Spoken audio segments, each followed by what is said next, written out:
They found my termination letter sitting on top of the classified Artemis contract files, still warm from the printer. What they didn't know was that my security clearance badge was the only thing standing between stellar dynamics and a complete NASA blackout. That was Tuesday morning. By Thursday afternoon, Dr. Amanda Foster from NASA was personally flying down to Huntsville, Alabama, asking one simple question: where the hell is Jessica Martinez? 3 days later, I'm sitting in the CEO's corner office, not as an employee, but as the woman who just negotiated herself into a partnership worth more than the contract they tried to steal from me. But let me take you back to where this all started, because revenge, when done right, is an art form. Before we jump back in, tell us where you're tuning in from, and if this story touches you, make sure you're subscribed, because tomorrow, I've saved something extra special for you. The morning air in Huntsville carried that familiar mix of rocket fuel and possibility that made this city the heart of America's space program. I've always loved that about Rocket City. Even at 6 in the morning, walking into Stellar Dynamics Corporation with my badge, coffee, and determination, you could feel the weight of history being made. The Marshall Space Flight Center sprawled across the horizon like a testament to human ambition, and for 8 years I'd been part of that legacy. My name is Jessica Martinez, but everyone in the aerospace contracting world knows me as Jess. At 34, I've spent the better part of a decade becoming something that doesn't technically exist in any job description: a translator between rocket scientists and politicians, between military precision and corporate bureaucracy, between dreams of Mars and the reality of congressional budgets. If you've ever wondered how a guidance system designed in a laboratory in Alabama ends up steering a spacecraft to the moon, chances are it passed through my hands somewhere along the way. The thing about government contracting, especially in aerospace, is that it's not really about the technology. Don't get me wrong, the tech matters. When you're talking about navigation systems that have to work perfectly in the vacuum of space, precision isn't just important, it's the difference between a successful mission and a very expensive fireworks display. But at the end of the day, contracts are about trust. They're about relationships built over years of delivering on promises, of understanding not just what the government wants, but what they need, what they're afraid of, and what keeps procurement officers awake at night. I learned that lesson during my 5 years in the Air Force, working logistics for operations that I still can't talk about without violating several federal laws. There's something about military service that teaches you the real value of reliability. When lives are on the line, nobody cares about your PowerPoint presentation or your quarterly projections. They care about one thing. Can you deliver what you promised, when you promised it, every single time? After my service, transitioning into civilian aerospace felt natural. Huntsville welcomed military veterans like family, and Stellar Dynamics Corporation had built its reputation on hiring people who understood both the technical and human sides of space exploration. For 8 years, I'd been their bridge between the laboratory and the Pentagon, between engineering brilliance and political reality. The Artemis Guidance Systems integration contract was supposed to be my masterpiece. $900 million over 5 years to develop and deliver the most advanced lunar navigation technology ever created. Not just hardware, but the complete integration package: software, training, support, and most importantly, the ongoing relationship that would keep American astronauts safely connected to Earth while they established humanity's first permanent presence on another world. I'd spent 8 months building this contract from the ground up. Not just the technical specifications, though I'd worked closely with our engineering teams to ensure every requirement was not only achievable, but exceeded NASA's expectations. The real work was in understanding the political landscape, the budget pressures, the interagency dynamics that could make or break a program of this magnitude. Dr. Amanda Foster, the Artemis program director, had become more than a professional contact over the years.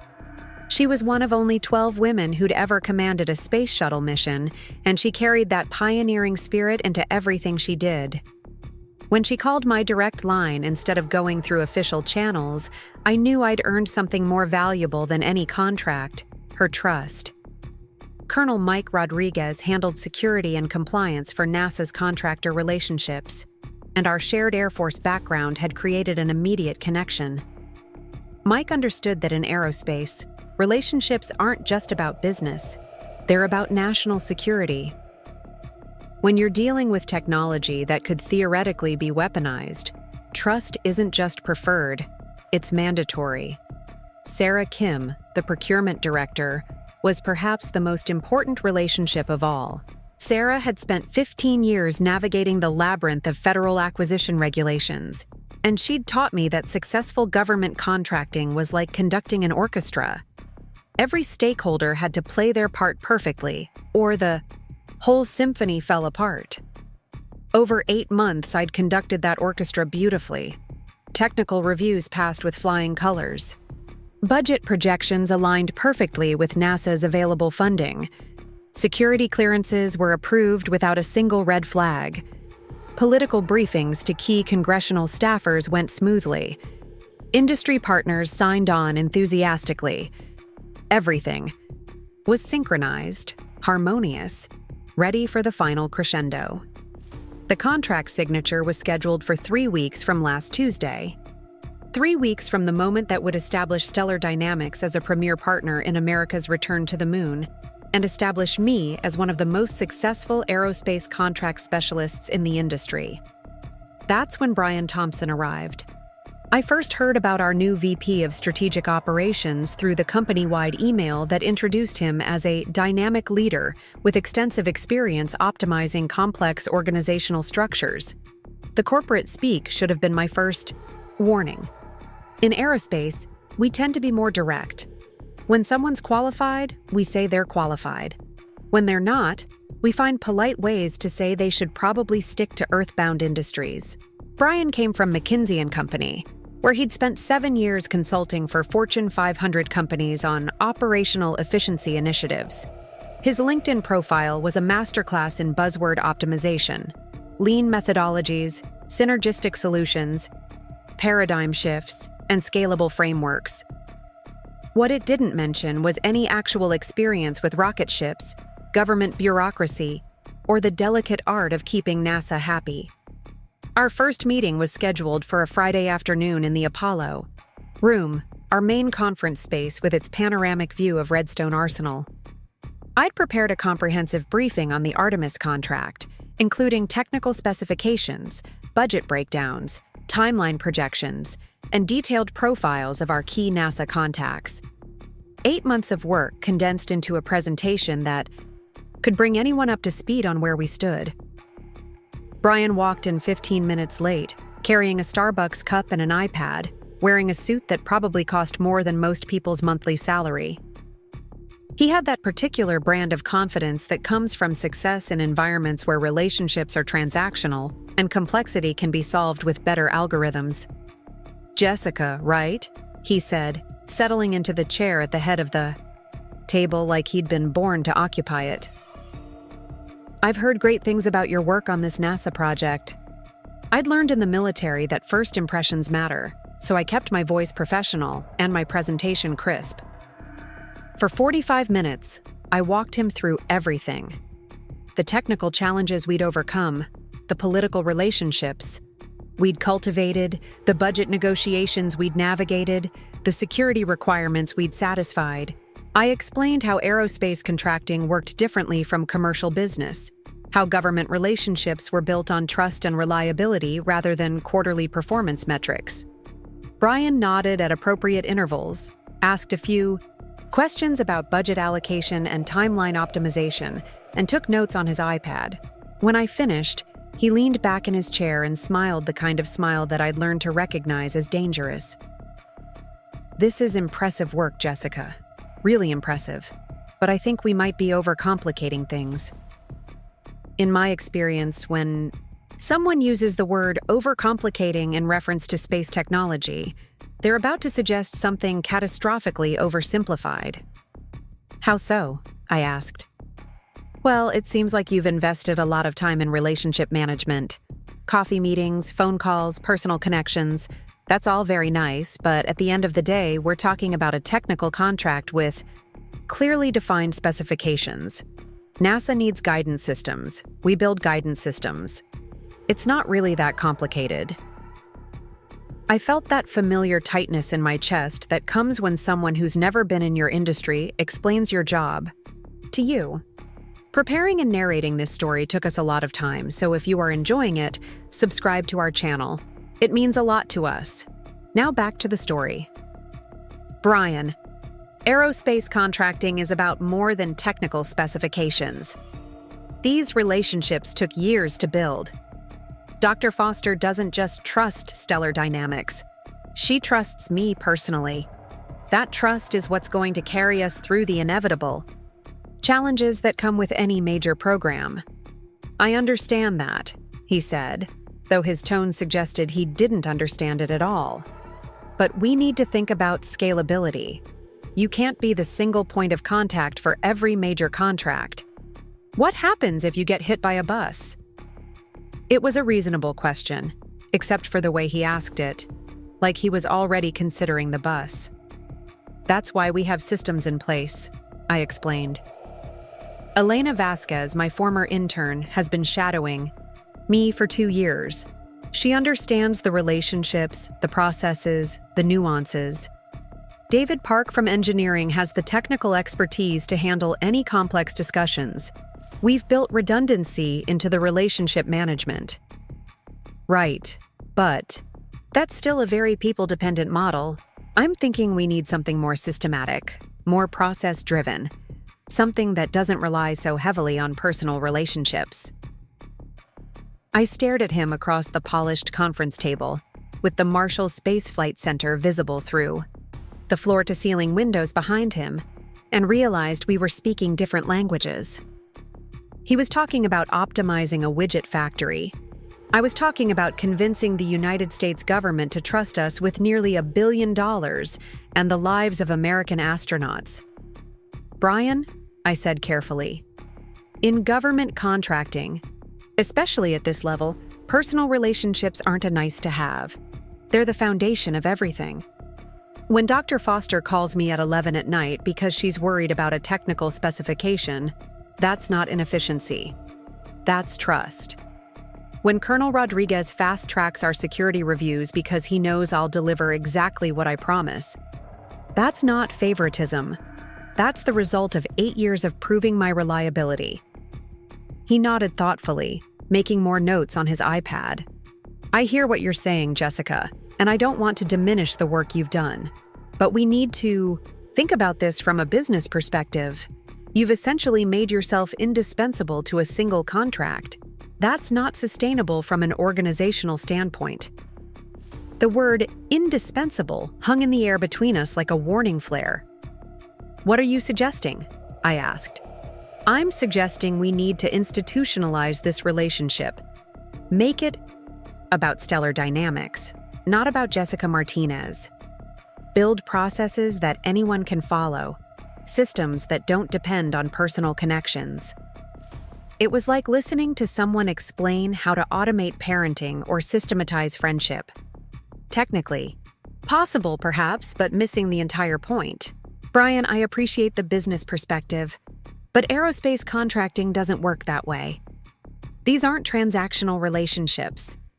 Dr. Foster doesn't trust me because I follow the right processes. She trusts me because 3 years ago, when we had a critical software bug 2 days before a major review, I personally flew to Washington, sat in her office until midnight, and walked through every line of code until she was confident we'd found the problem. You can't systematize that kind of commitment. He was quiet for a moment, studying his notes. When he looked up, his expression had shifted from interested to decisive. Here's what I think, Jessica. You've done excellent work building these relationships, and that foundation is going to serve us well. But now it's time to transfer that trust to the organization. I want you to work with Chad Williams over the next few weeks to transition the NASA relationship. Chad's got extensive experience with large-scale client management, and he'll be taking point on the Artemis contract going forward. The words hit me like a physical blow. After 8 months of careful cultivation, 3 weeks before signature, he wanted to hand my contract to someone named Chad Williams. "Who is Chad Williams?" I asked. "Chad's a senior consultant I've worked with before. Really sharp guy, excellent with client relationships. He's actually flying in from Chicago next. Week to start the transition." I kept my voice level, professional. "What's his background in aerospace contracting?" "He doesn't have direct aerospace experience, but he's managed major client relationships across multiple industries. The fundamentals are the same." Fundamentals are the same. It was like saying that surgery and cooking are basically the same because they both involve cutting things.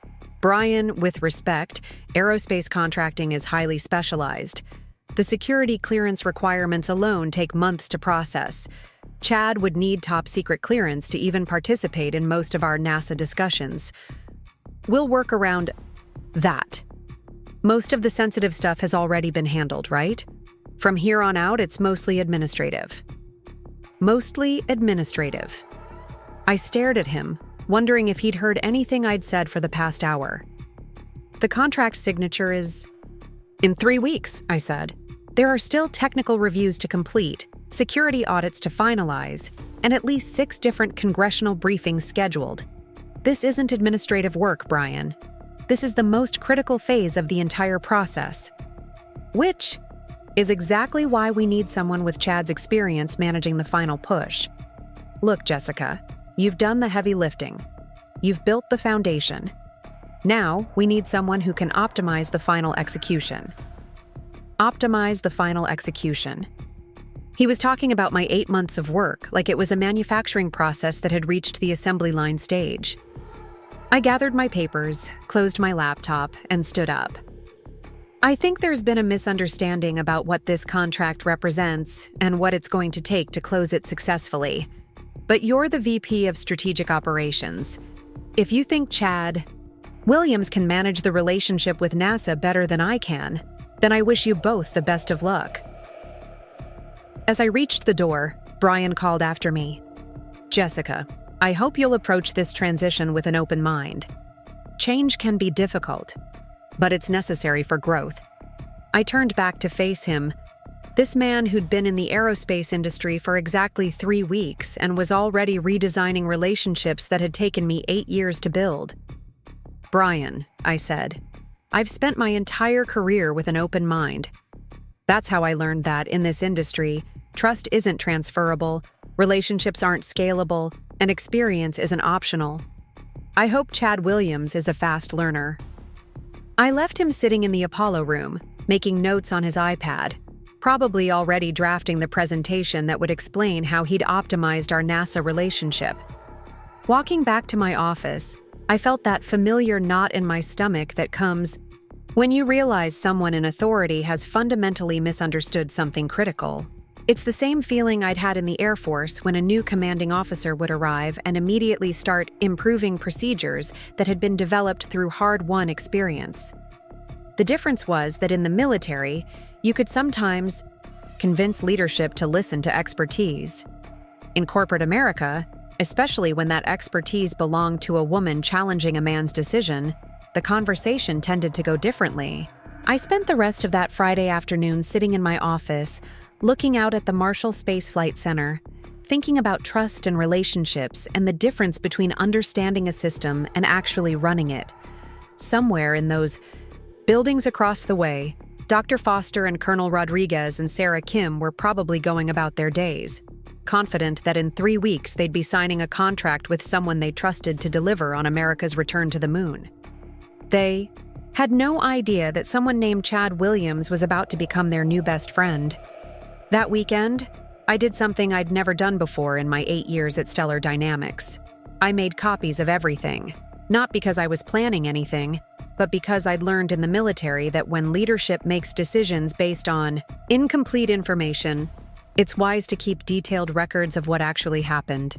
Every email with NASA contacts, every technical specification, every security clearance document, every meeting summary, every relationship map. Every piece of institutional knowledge that I'd accumulated over 8 months of building this contract. I told myself it was just good documentation practice, but somewhere in the back of my mind, I was remembering something Colonel Rodriguez had told me years ago.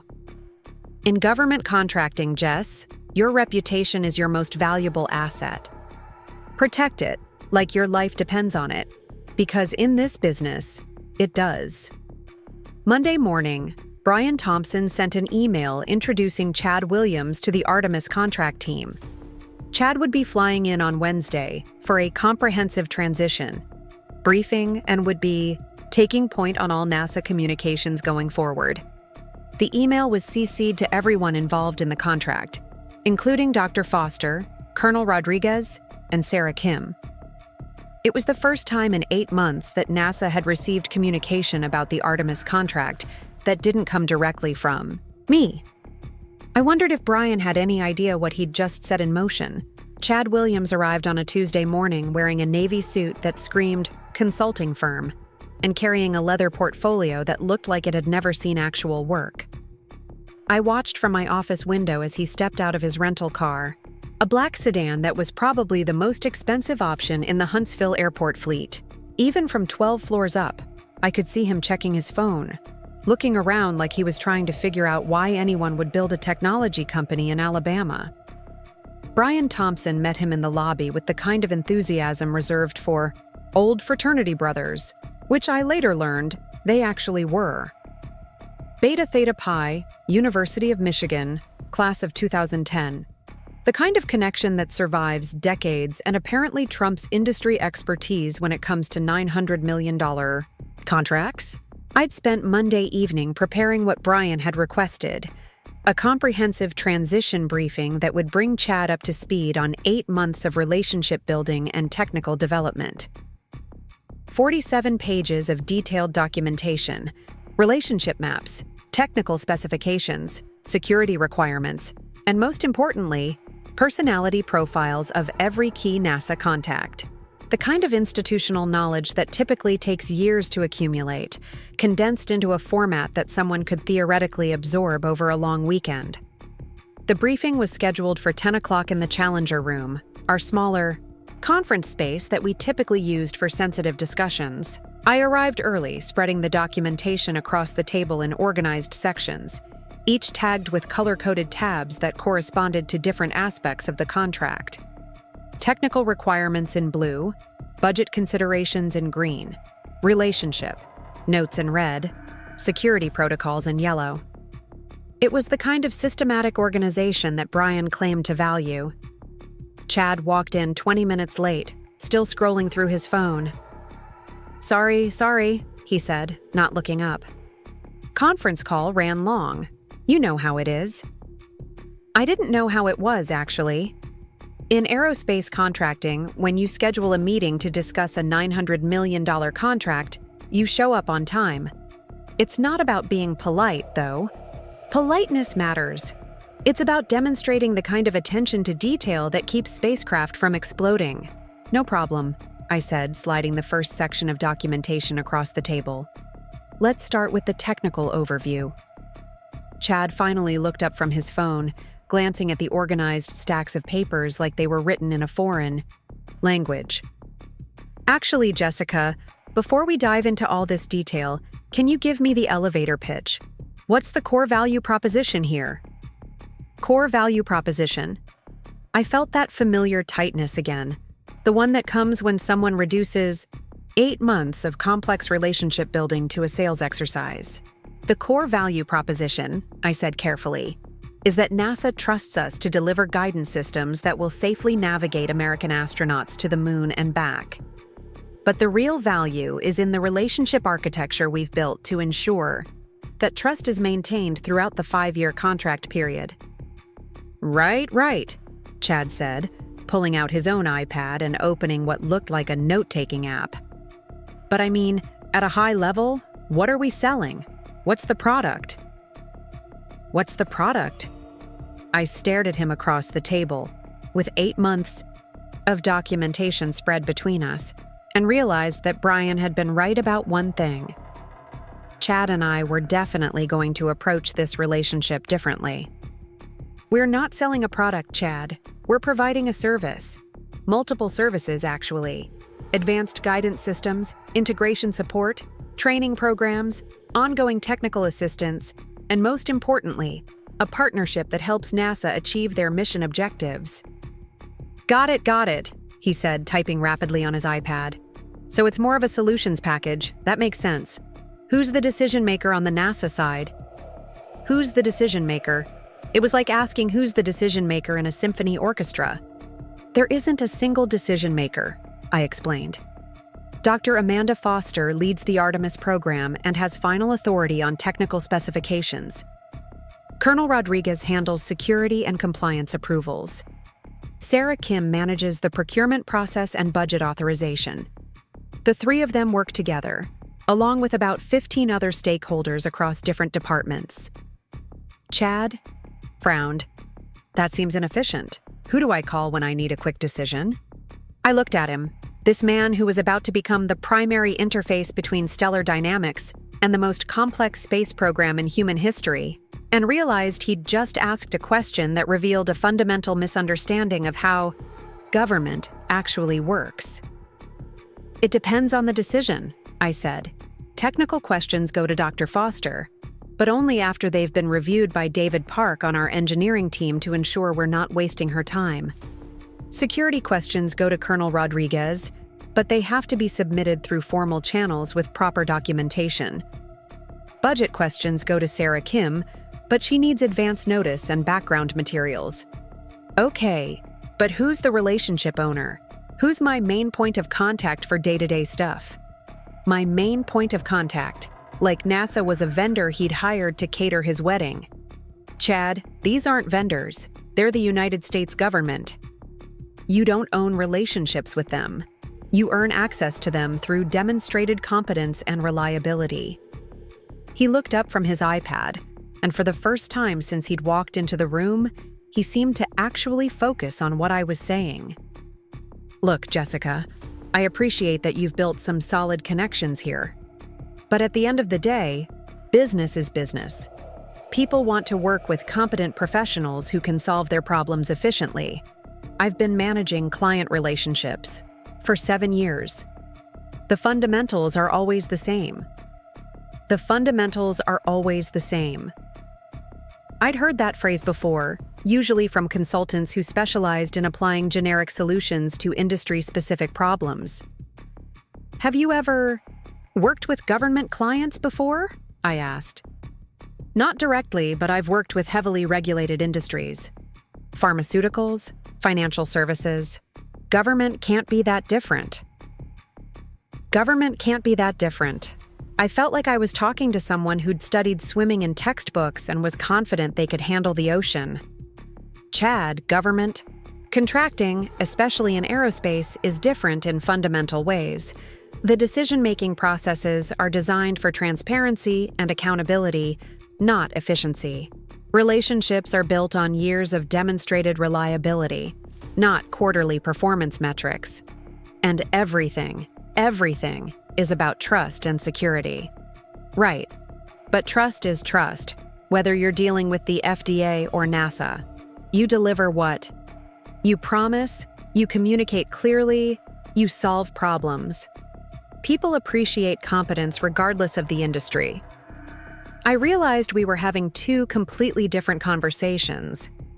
Chad was talking about client relationship management as if it were a transferable skill set, like project management or data analysis. I was trying to explain that what we did was more like diplomacy, requiring deep understanding of culture, politics, and unwritten rules that took years to learn.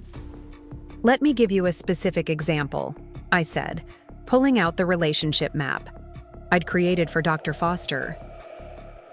Dr. Foster prefers technical discussions early in the morning, before her schedule gets crowded with administrative meetings. She values directness, but expects detailed backup documentation for any claims you make. She has very little patience for sales tactics, but responds well to collaborative problem solving. She's also extremely protective of her team's time, so if you request a meeting, You better have a specific agenda and clear objectives. Chad was typing again. Got it. Morning meetings, detailed docs, collaborative approach. Makes sense. He'd reduced 3 years of relationship observation to bullet points. It's not a checklist, Chad. It's about understanding her as a person and adapting your communication style to what works best for her. For example, last month she was dealing with budget pressure from congressional appropriations committees. I knew she was stressed, so instead of adding to her workload with routine status requests, I compiled a comprehensive update that addressed all her potential concerns in a single document. That kind of situational awareness is what builds trust. Smart approach, Chad said. Proactive communication. I can definitely work with that. I moved on to Colonel Rodriguez, pulling out another section of documentation. Colonel Rodriguez is former Air Force, like me. He appreciates military precision and absolutely demands complete transparency on anything related to security. If you're not sure about something, you tell him you're not sure. If you make a mistake, you tell him immediately. He'd rather deal with an honest problem than discover a hidden one. Military mindset, transparency, immediate escalation of issues, Chad said, still typing. Makes perfect sense. Chad, you're missing the point. It's not about following a formula. It's about understanding that Colonel Rodriguez has spent his career in environments where small mistakes can have catastrophic consequences. When he asks you a question about security protocols, he's not just gathering information. He's assessing whether you're the kind of person who can be trusted with classified material and human lives. Chad finally stopped typing and looked at me directly. Jessica, I hear what you're saying, and I respect the work you've done building these relationships. But I think you might be overthinking this. These are professional people doing professional jobs. They want to work with other professionals who can deliver results. I've been managing complex stakeholder relationships for years. The specific industry context is less important than the fundamental relationship management skills. I sat back, in my chair, looking at this confident young man who was about to discover that the fundamentals of aerospace contracting were unlike anything he'd encountered in his 7 years of consulting. Part of me wanted to protect him from what was coming. Another part of me was curious to see how his theories would hold up against the reality of government bureaucracy. All right, I said. Let's talk about the technical aspects of the contract. For the next hour, I walked Chad through the guidance system specifications, the integration requirements, the testing protocols, and the delivery milestones. He asked good questions about timelines and budget allocation, and I could see why Brian had been impressed with his analytical abilities. Chad was clearly intelligent and experienced in managing complex projects, but intelligence and experience weren't the same thing as expertise. When I explained the classified components of the guidance system, Chad nodded knowledgeably, but didn't ask about security clearance requirements. When I described the integration challenges with NASA's existing infrastructure, he focused on timeline implications, but missed the political sensitivities around interagency coordination. When I outlined the testing protocols, he understood the technical requirements, but didn't grasp the reputation management aspects of public failure. This all seems very manageable, Chad said when I finished. Complex, obviously, but well-defined. Scope, clear deliverables, established timelines. I can work with this. Like the Artemis program was a software implementation he'd inherited from a previous consultant. Chad, there's one more thing you need to understand about this contract. It's not just about delivering guidance systems. It's about being a trusted partner in America's return to the moon. NASA isn't just buying technology from us. They're betting their reputation, their budget, and ultimately the lives of American astronauts on our ability to deliver exactly what we promise. Exactly when we promise it. Absolutely, Chad said. High-stakes delivery. I get it. That's actually where my experience really translates well. I've managed mission-critical implementations across multiple industries. Mission-critical implementations. I wondered if Chad understood the difference between missing a software deadline and watching a spacecraft drift off course somewhere between Earth and the Moon. When do you want to meet the NASA team? I asked. As soon as possible. I'm thinking we could set up a conference call for later this week, get everyone together, do introductions, start building those relationships. A conference call. To introduce himself to Dr. Foster, Colonel Rodriguez, and Sarah Kim. I imagined Dr. Foster's reaction to a conference call invitation from someone she'd never heard of, representing a contract she'd spent 8 months developing, with someone else entirely. Chad, I don't think a conference call is the right approach for first introductions. These relationships are built on personal trust. Dr. Foster is going to want to meet you face-to-face, probably in her office, where she can assess whether you understand the gravity of what we're undertaking. Sure, face-to-face works too. Can you set something up for next week? Can you set something up? Like I was his administrative assistant, arranging meetings for the new account manager. I can make the introductions, I said carefully, but these relationships aren't transferable. Dr. Foster isn't going to trust you because she trusts me. You're going to have to earn that trust independently.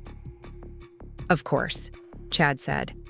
But having a warm introduction definitely helps. People like working with people they like, regardless of the industry. People like working with people they like. It was technically true. The way that people need water to survive was technically true. Accurate, but missing approximately everything that mattered. We wrapped up the briefing with Chad confident that he'd absorbed the essential information, and me certain that he'd missed the most important parts. He asked for digital copies of all the documentation, which I provided, along with contact information for every NASA stakeholder and a detailed calendar of upcoming meetings and deadlines. This is great stuff, Jessica. Really thorough. I can see why this relationship has been so successful. This relationship has been so successful. Like it was a marketing campaign that had tested well with focus groups. I'll plan to start reaching out to the NASA folks tomorrow, Chad continued. Get some meetings on the calendar. Start building rapport. Should have everything transitioned pretty smoothly within a week or two. Should have everything transitioned pretty smoothly within a week or two. I stared at him, wondering if he'd heard anything I'd said over the past 3 hours. Chad, I said, these relationships took 8 months to build. They're not going to transfer in 2 weeks. Well, maybe not fully, he said, gathering his materials. But I should be able to establish working relationships pretty quickly. People are generally pretty adaptable. I thought about Dr. Foster, who'd spent 15 years at NASA developing very specific ways of working with contractors. I thought about Colonel Rodriguez, whose trust was earned through demonstrated competence over extended periods.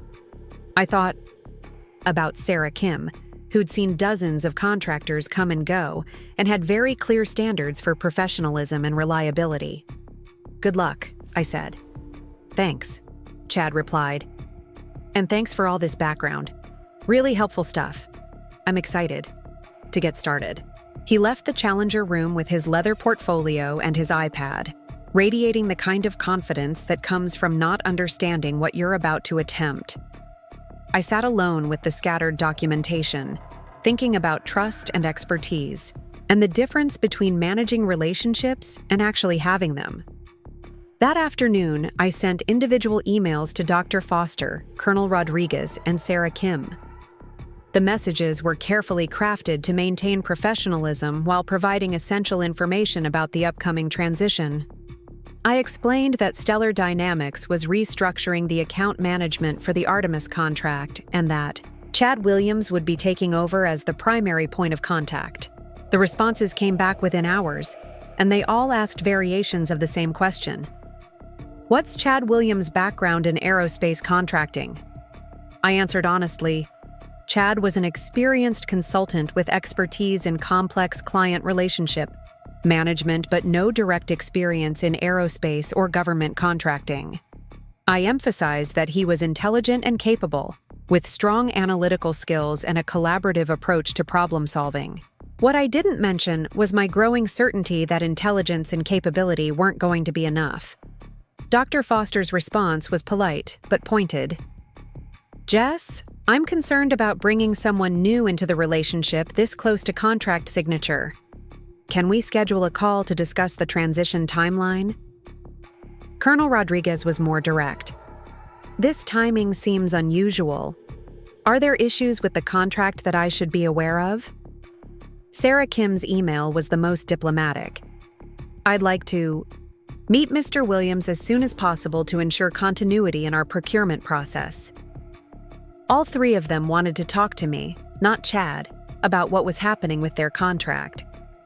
That evening, I sat in my townhouse in Madison, looking out at the lights of Huntsville spread across the Tennessee Valley, thinking about momentum and trust and the fragile nature of complex relationships. Somewhere out there, Chad Williams was probably reviewing his notes from our briefing, confident that he'd mastered the essential elements of aerospace contracting in a single afternoon. Somewhere else, Dr. Foster was likely working late in her NASA office, wondering why a contractor would change account managers 3 weeks before a major contract signature. And in his consulting mindset, Brian Thompson was probably congratulating himself on optimizing another business relationship. I thought about calling Dr. Foster back, explaining the real situation, maybe finding a way to smooth over the transition. But I also thought about Chad's confidence that the fundamentals were always the same, Brian's certainty that personal relationships were inefficient, and the 8 months I'd spent building something that was apparently so simple anyone could manage it.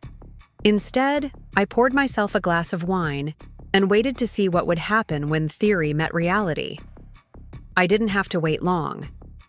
Chad's first interaction with NASA happened on Thursday morning at exactly 9:47, 13 minutes after. His scheduled conference call with Dr. Foster was supposed to begin. I know the precise timing because Elena Vasquez, my former intern who now handled scheduling coordination, knocked on my office door with a look of barely contained panic. Jessica, Chad's supposed to be on a call with Dr. Foster right now, but he's nowhere to be found. Her assistant just called asking if we need to reschedule. I felt that familiar knot in my stomach tighten.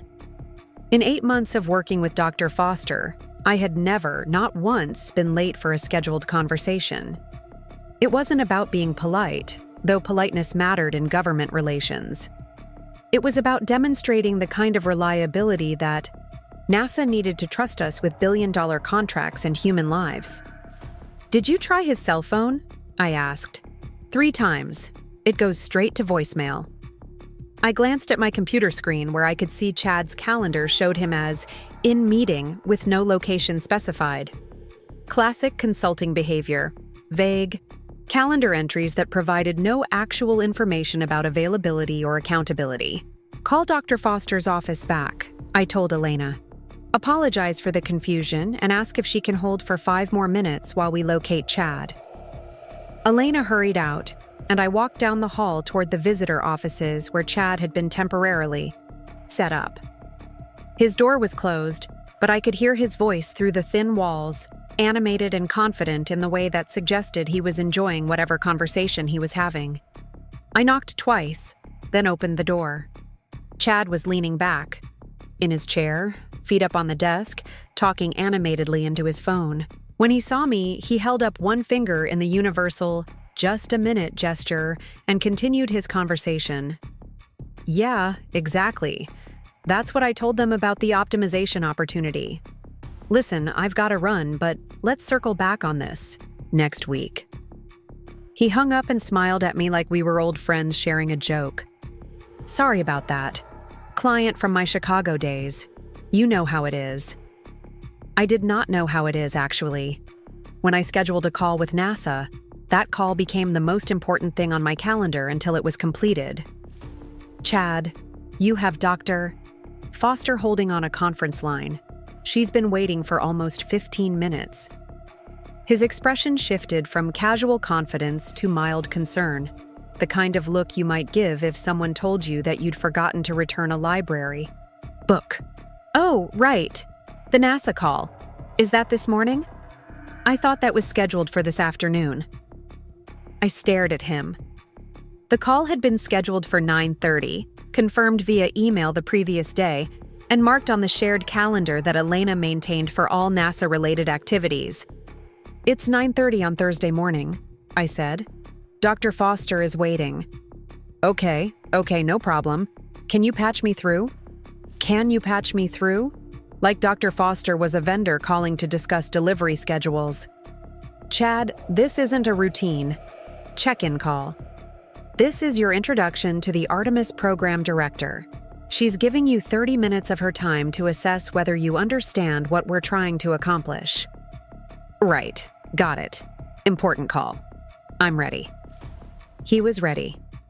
After keeping Dr. Foster waiting for 15 minutes because he was chatting with a client from Chicago, Chad Williams was ready to make his first impression on the person who controlled $900 million and the future of Stellar Dynamics Aerospace Division.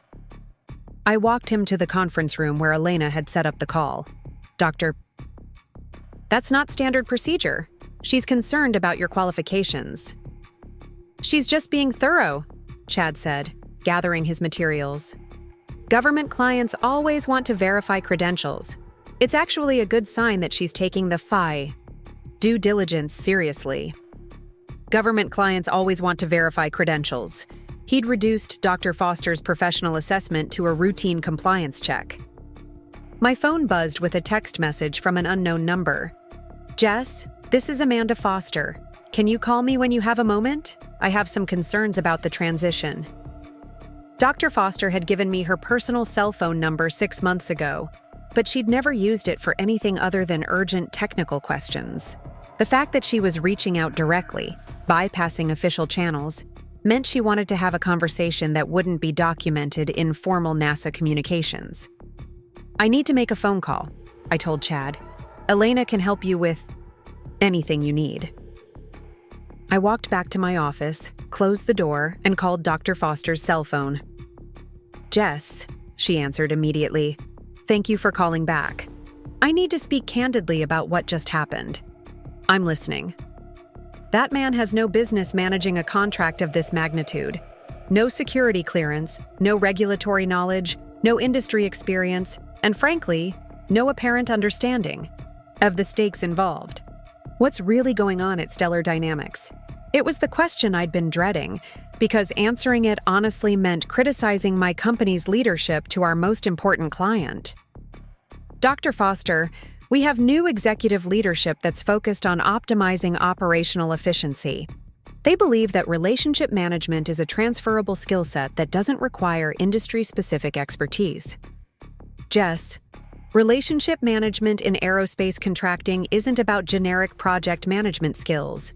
It's about understanding the technical challenges, the political pressures, the security requirements, and the human factors that determine mission success. Your new colleague doesn't seem to grasp any of that.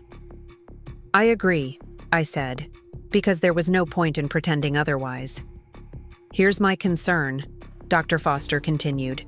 We're 3 weeks from contract signature on a program that represents 5 years and $900 million of partnership. I've spent 8 months building confidence in Stellar Dynamics based primarily on my confidence in you. If your company is planning to replace you with someone who doesn't understand our requirements, I need to seriously reconsider whether this partnership is viable. The words hit me like cold water. Dr. Foster wasn't just expressing concerns about Chad's qualifications. She was questioning whether NASA should sign the contract at all. What would it take to maintain your confidence in the partnership? I asked. Honestly, I need you to remain as the primary point of contact, at least through the initial year of the contract. We can discuss transition timelines after Mr. Williams has had time to develop the necessary expertise and clearances. I'll discuss that with our leadership, I said. Jess, I want to be clear about something. This isn't a negotiating position. This is a statement of operational requirement. NASA cannot successfully partner with Stellar Dynamics on a program of this complexity without experienced, qualified personnel managing the relationship. If your company isn't prepared to provide that, we'll need to explore alternatives. Other contractors who understood the difference between managing client relationships and managing partnerships with the United States government. I understand, I said. I hope so, Dr. Foster replied, because I'd hate to see 8 months of excellent work derailed by poor leadership decisions. After she hung up, I sat in my office staring out at the Marshall Space Flight Center, thinking about alternatives and operational requirements and the difference between optimizing efficiency and actually achieving objectives. My phone rang again. This time it was Colonel Rodriguez. Jess, I just got off a call with Amanda Foster. She filled me in on the transition situation. I need to ask you directly. Is Stellar Dynamics planning to replace you with someone who doesn't have security clearance? That appears to be the plan, yes. That's not going to work for us. Half of our discussions involve classified material. We can't have an uncleared contractor managing sensitive communications. I understand the security requirements, Colonel. Do your executives understand them?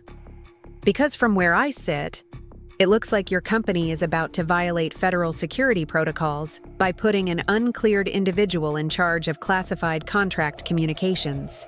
I hadn't thought about it that way, but Colonel Rodriguez was right.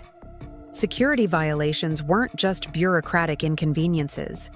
They were federal crimes that could result in contract termination, criminal prosecution, and permanent blacklisting from government work. I'll make sure our leadership understands the implications, I said. Jess, I've known you for 8 years. You understand operational security, you follow protocols, and you've never given me reason to question your judgment. But if your company puts someone without clearance in charge of this contract, I'll have no choice but to recommend suspension of all classified communications until the situation is resolved. Suspension of all classified communications, which would effectively freeze the contract indefinitely, since most of our technical discussions involved classified guidance system specifications. Understood, I said. I hope it doesn't come to that, Colonel Rodriguez said. But security isn't negotiable. After he hung up, I realized that in less than 2 hours, Chad's introduction to NASA had created 2 separate compliance crises and raised fundamental questions about the viability of our entire partnership. Foster's voice came through the speakers with the kind of controlled patience that suggested she was using considerable self-discipline to remain professional. Good morning, Dr. Foster, Chad said, settling into his chair with the casual confidence that had apparently served him well in consulting. Thanks for taking the time to connect today. I'm really excited to dive into this partnership. I watched Dr. Foster's expression on the video screen, that slight tightening around her eyes that I'd learned to recognize as a warning sign.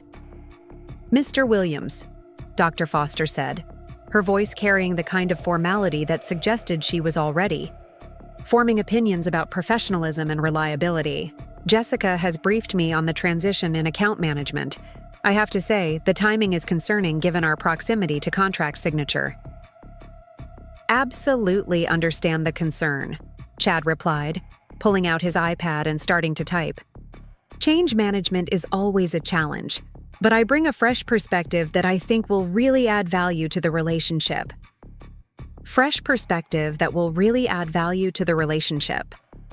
I watched Dr. Foster's expression shift from controlled patience to something approaching disbelief. Mr. Williams, this isn't a relationship that needs a fresh perspective. This is a carefully constructed partnership that's taken 8 months to develop. What I need is continuity and demonstrated expertise. Of course, Chad said, still typing. And that's exactly what I bring. Extensive experience managing complex stakeholder relationships, proven track record of successful project delivery, collaborative approach to problem solving.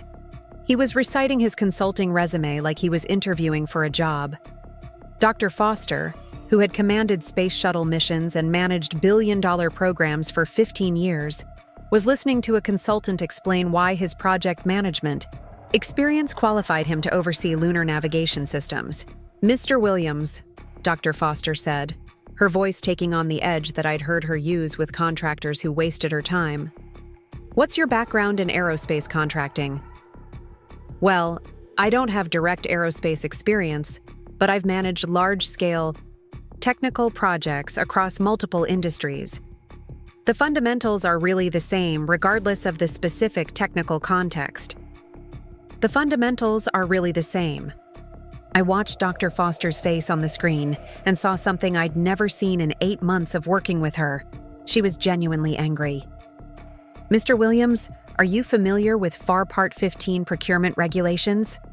FAR Part 15, Federal Acquisition Regulation. Part 15, the foundational legal framework that governed all major government contracting. I'd spent months learning those regulations, understanding how they shaped every aspect of our relationship with NASA. Chad paused in his typing. "I'm not familiar with the specific regulation number, but I have extensive experience with compliance requirements in heavily regulated industries." "Are you familiar with ITAR restrictions on aerospace? Technology transfer?" ITAR. International Traffic in Arms Regulations. The security framework that controlled how aerospace technology could be shared, discussed, and documented. Understanding ITAR wasn't optional in our business. It was fundamental to every conversation we had. Again, not the specific acronym, but I've worked with export control requirements before. "Mr. Williams, do you have security clearance to discuss classified aspects of guidance system development?" The question hung in the air like a warning flare. Security clearance wasn't something you applied for when you needed it. The process took months, sometimes years, involving background investigations, interviews with neighbors and former colleagues, financial audits, and psychological evaluations. Chad couldn't participate in half of our NASA discussions without clearance. "I don't currently have clearance, but I understand that can be arranged as needed." That can be arranged as needed. Like security clearance was a conference room reservation. Dr. Foster was quiet for a long moment, and I could see her making calculations that went beyond technical specifications and budget requirements. She was assessing risk, reliability, and the wisdom of trusting a $900 million program to someone who didn't understand the basic framework within which we operated. "Mr. Williams," she said finally, "I appreciate you taking the time to introduce yourself. I think it would be beneficial for us to meet in person before we proceed with any transition of responsibilities. Are you available to visit our offices next week?" "Absolutely," Chad said. "I'm excited to see the NASA facilities and meet the team." Excited to see the NASA facilities, like he was planning a field trip. "I'll have my assistant coordinate with your scheduling," Dr. Foster said. "In the meantime, I'd like Jessica to remain as the primary point of contact until we've had a chance to discuss the transition in detail." It was a diplomatic way of saying that she wasn't ready to trust Chad with anything important. "Of course," Chad replied. "Whatever works best for the relationship." The call ended with polite exchanges about logistics and timing, but I could see in Dr. Foster's expression that something fundamental had shifted. In 30 minutes, Chad had managed to raise every red flag that mattered to a NASA program director.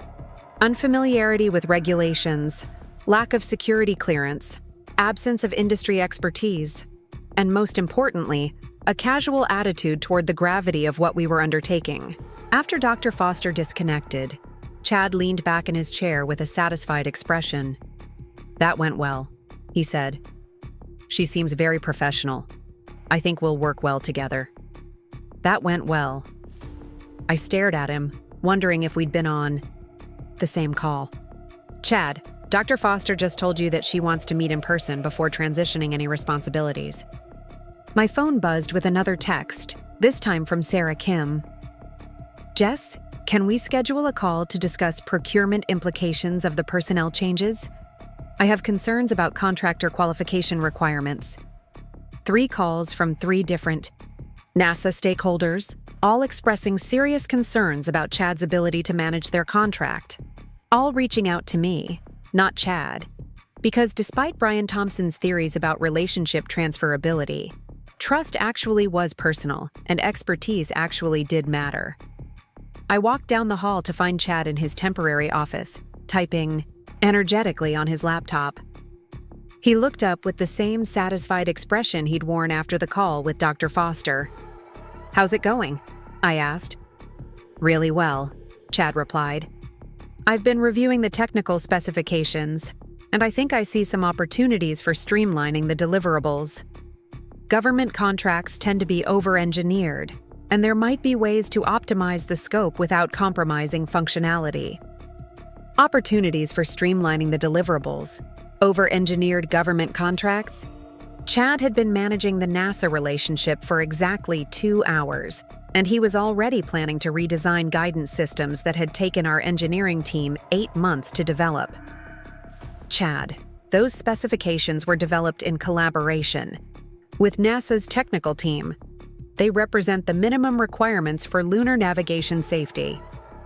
Sure, but sometimes fresh eyes can identify inefficiencies that people inside the system miss. It's one of the advantages of bringing in outside perspective. Fresh eyes identifying inefficiencies, outside perspective. Chad was talking about lunar navigation systems like they were inventory management processes that could be optimized through better workflows. "Have you spoken with David Park about the technical requirements?" I asked. "Not yet, but I'd like to schedule some time with the engineering team to understand their development process.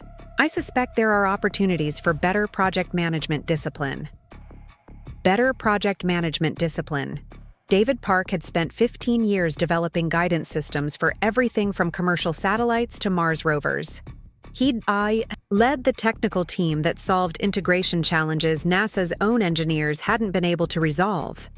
And Chad suspected there were opportunities for better project management discipline.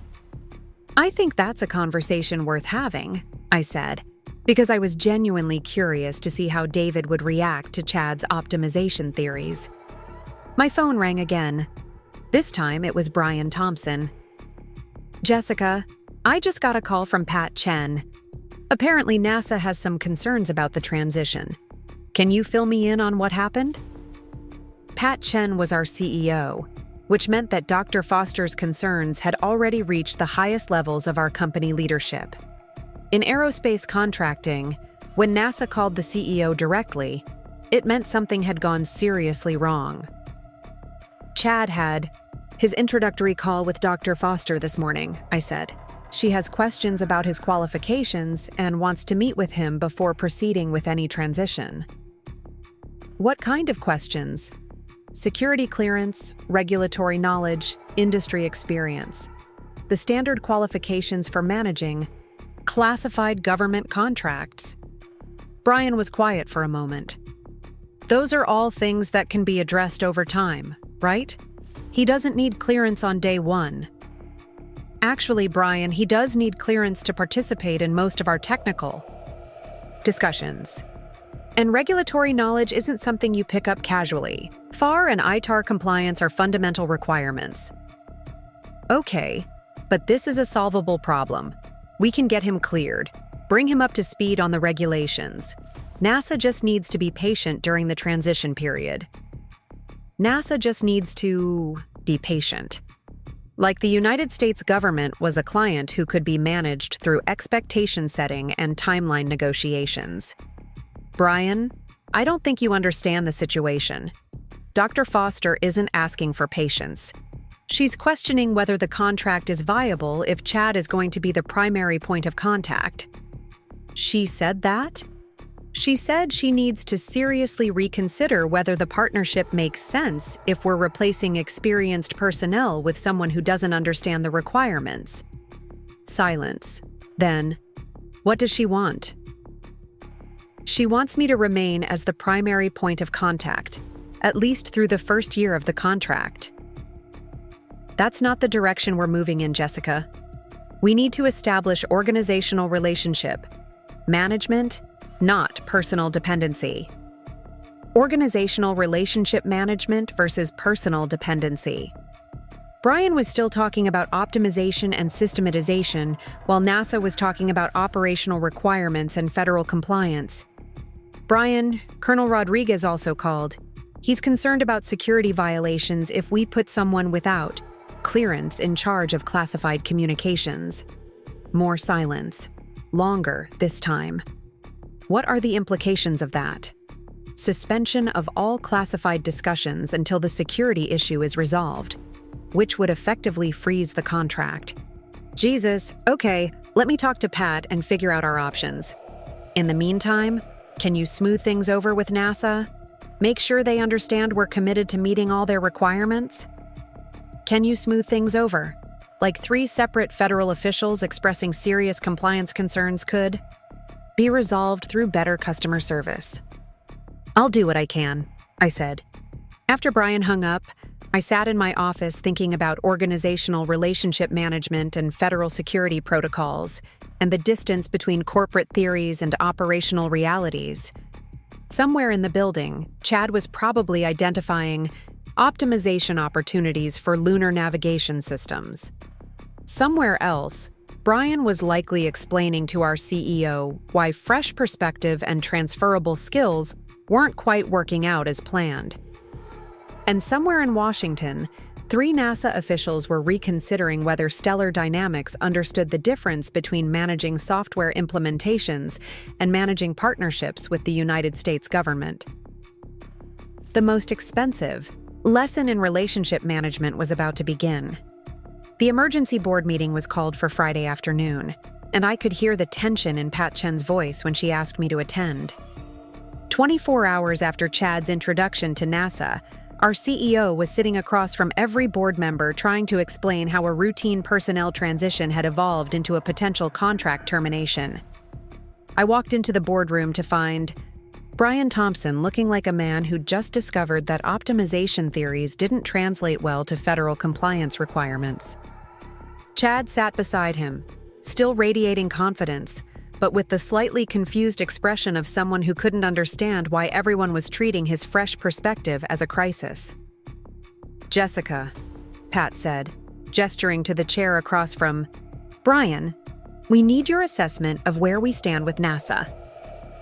I looked around the table at faces that represented decades of aerospace industry experience, people who'd built Stellar Dynamics from a small engineering firm into a major government contractor. They understood the stakes in ways that Brian was only beginning to grasp. NASA has expressed serious concerns about contractor qualifications and federal compliance, I said. Dr. Foster, Colonel Rodriguez, and Sarah Kim have all indicated that the contract may not be viable if we proceed with the planned transition.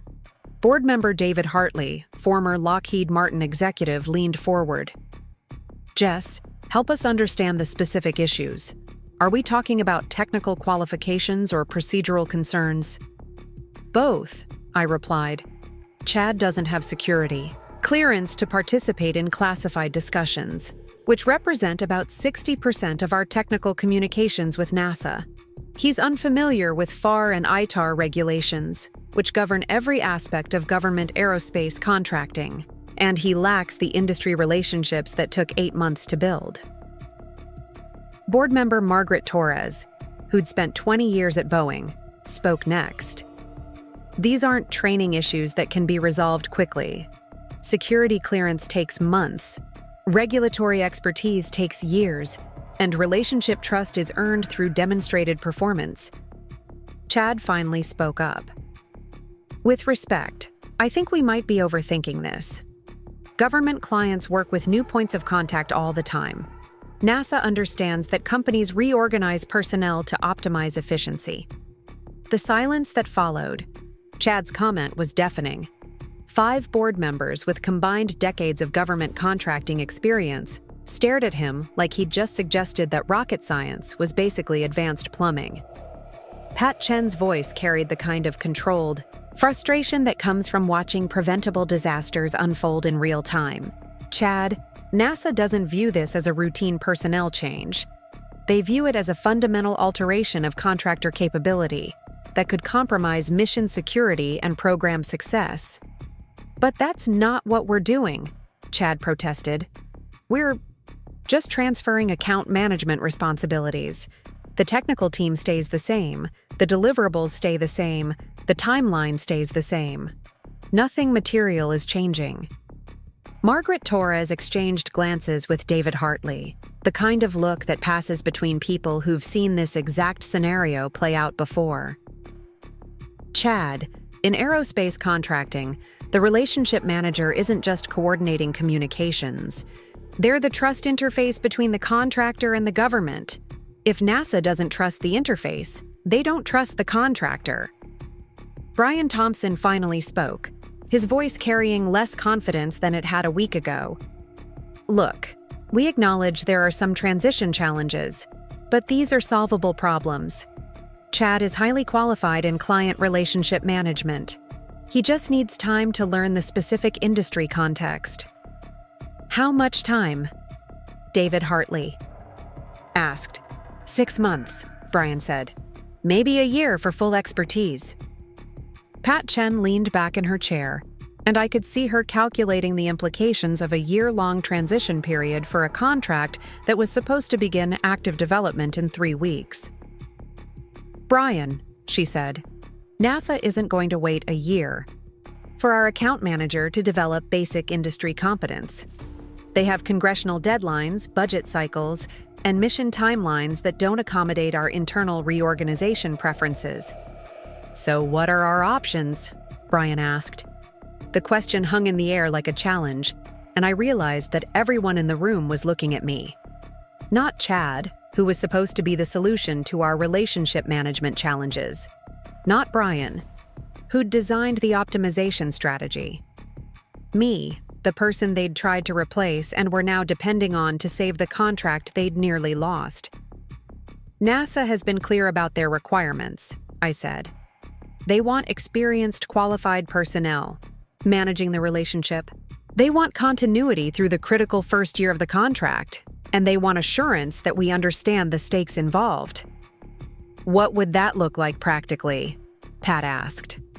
I took a deep breath, knowing that my next words would fundamentally alter my relationship with Stellar Dynamics and possibly reshape my entire career.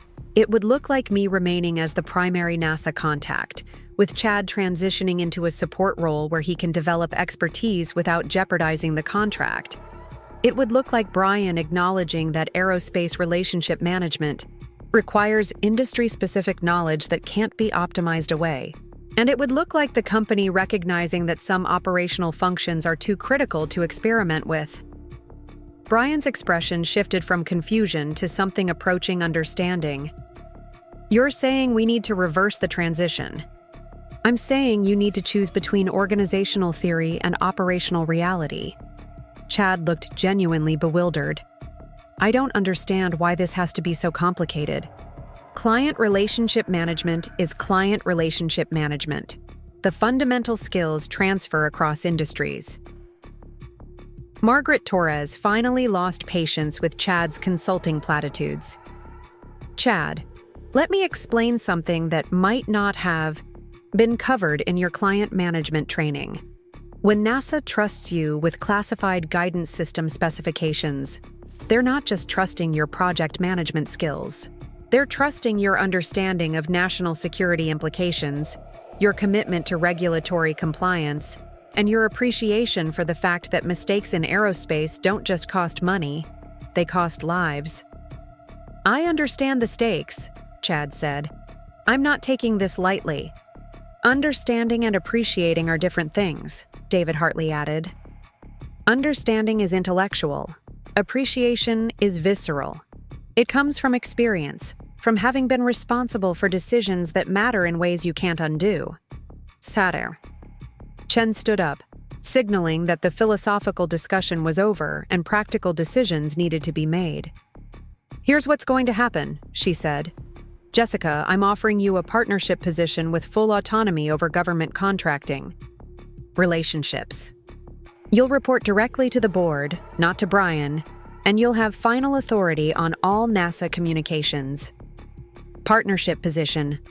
I felt the weight of 8 months of relationship building, 3 days of crisis management, and a decade of proving myself in a male-dominated industry, all converging into a single moment of recognition. Brian, Pat continued, you'll focus on commercial client relationships and internal operations. Government contracting requires specialized expertise that we're not going to experiment with anymore. And Chad? Brian asked. Chad can choose whether he wants to spend 2 years learning aerospace contracting as Jessica's assistant, or whether he'd prefer to pursue opportunities that better match his existing skill set. Chad's expression suggested he was finally beginning to understand that his optimization opportunity had become a career recalibration. I'll need to think about that, he said. You have until Monday, Pat replied. The meeting ended with handshakes and cautious optimism, but I knew the real test would come when I called Dr. Foster to explain how Stellar Dynamics had resolved its personnel crisis. That afternoon, I sat in what would soon become my new office, looking out at the Marshall Space Flight Center, and called NASA. Dr. Foster, this is Jess Martinez. I wanted to update you on the situation we discussed. I'm listening, she said, though her tone suggested she wasn't expecting good news. Stellar Dynamics has restructured the account management for the Artemis contract. I'll be remaining as your primary point of contact with expanded authority to ensure continuity and compliance. Silence. Then, what does that mean for Mr. Williams? Chad will be transitioning to a support role where he can develop the necessary expertise without disrupting our established working relationship. And your executive leadership is comfortable with this arrangement. More than comfortable. They've recognized that aerospace relationship management requires specialized knowledge and experience that can't be optimized through generic business processes. Dr. Foster's relief was audible. Jess, I want to be frank with you. We were prepared to suspend contract negotiations if Stellar Dynamics insisted on proceeding with unqualified personnel. This resolution preserves our confidence in the partnership. I understand the stakes, Dr. Foster. I always have. I know you do. That's why this partnership works. After she hung up, I called Colonel Rodriguez and Sarah Kim with similar updates. Both conversations ended with expressions of relief and renewed confidence in our ability to deliver on our commitments. Monday morning, Chad knocked on my office door carrying a resignation letter and wearing the slightly sheepish expression of someone who'd finally grasped the difference between consulting theory and operational reality. I've decided to pursue opportunities that better match my background, he said. This industry is more specialized than I initially understood. It usually takes people longer to figure that out, I said. You're actually ahead of the curve. Thanks for being professional about this whole situation. I know it couldn't have been easy. Chad, you're intelligent and capable. You just applied the wrong toolkit to the wrong problem. It happens. After he left, I walked down to Brian Thompson's office. He was packing boxes, preparing for his own transition to a role that focused on commercial rather than government. Relationships. I owe you an apology, he said without looking up from his packing. I misunderstood what you do and how you do it. You optimized for efficiency without understanding effectiveness, I said. It's a common mistake in consulting. I cost the company a potential $900 million contract because I thought relationship management was a generic skill set. You didn't cost the company anything, Brian. You learned a lesson that's going to make you better at commercial client management. He looked up from his boxes. How are you not angry about this? I thought about his question, about 8 months of building something important, 3 days of watching it nearly collapse, and the strange satisfaction of proving that expertise actually mattered in a world that often confused confidence with competence.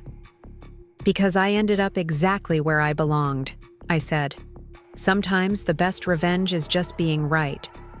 6 months later, the Artemis Guidance Systems integration contract was not only signed, but expanded to include additional lunar habitat.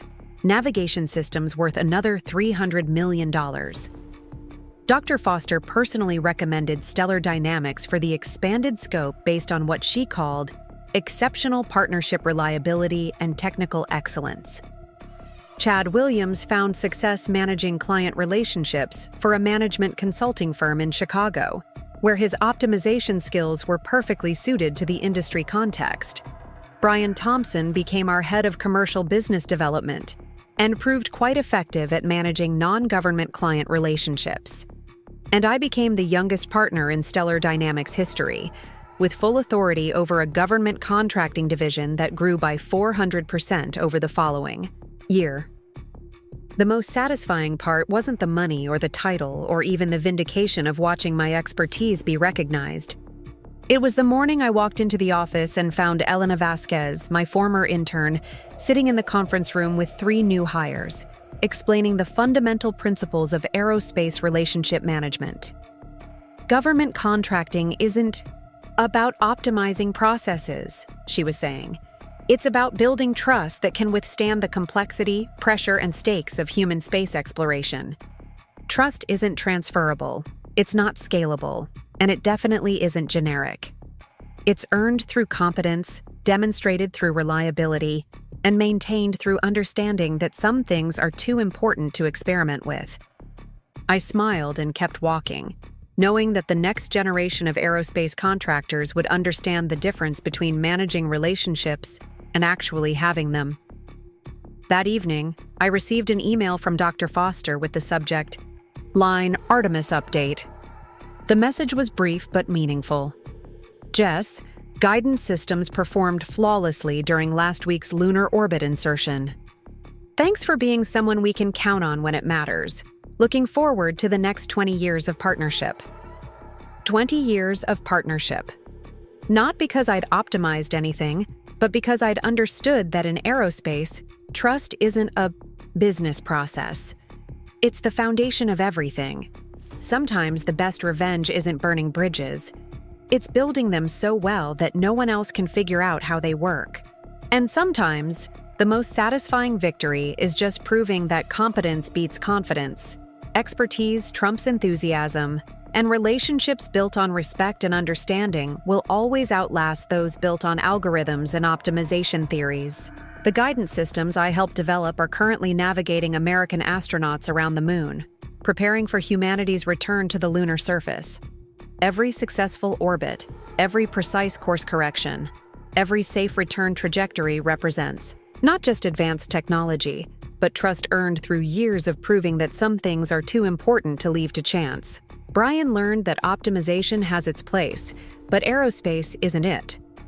Chad learned that confidence without competence is just expensive noise.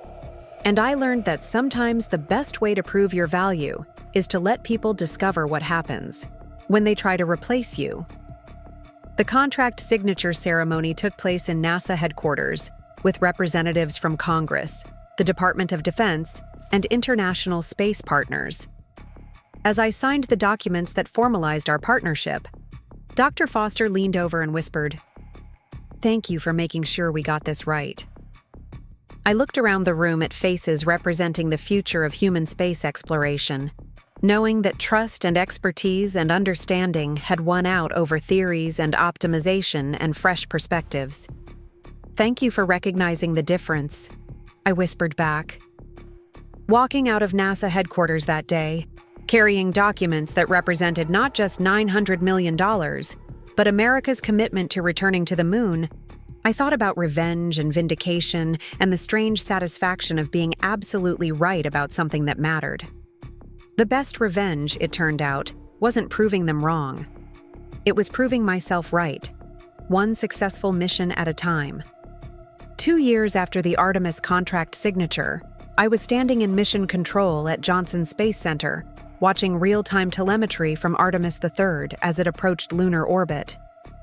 The guidance systems that had started as technical specifications in a conference room in Huntsville were now shepherding 4 American astronauts through the most complex space mission since Apollo.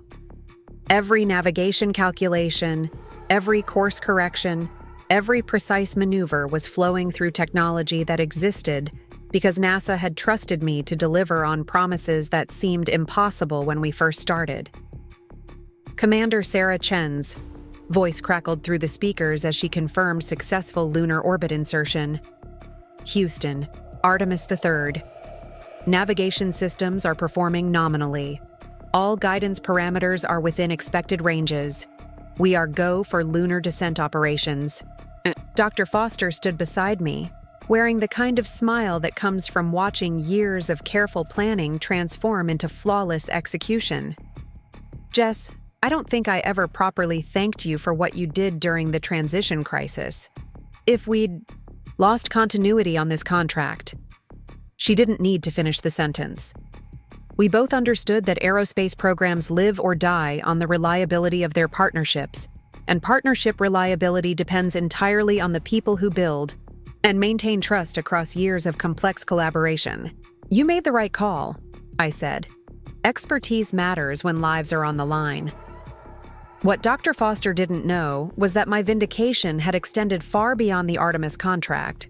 Word travels fast in the aerospace industry, especially when a major contractor nearly destroys a billion-dollar partnership through executive overconfidence and recovers through recognizing actual expertise. Over the past 2 years, Stellar Dynamics had become the case study that other companies referenced when discussing the difference between optimizing business processes and managing mission-critical relationships. The story had taken on mythical proportions in industry circles.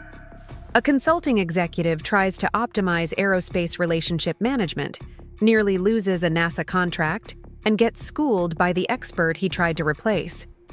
The details varied depending on who told it, but the core lesson remained consistent.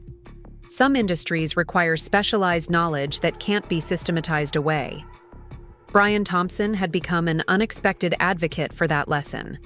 His commercial, client management role had flourished precisely because he'd learned to recognize the boundaries of his expertise. 6 months after the NASA crisis, he'd given a presentation at an aerospace industry conference titled, "When Optimization Goes Wrong," a case study in respecting domain expertise. The presentation had become required viewing for MBA programs that specialized in technical industry management. The mistake I made, Brian would tell audiences, was assuming that relationship management skills are universally transferable. I learned that expertise isn't just about knowing facts. It's about understanding context, appreciating stakes, and recognizing that some relationships are too critical to experiment with.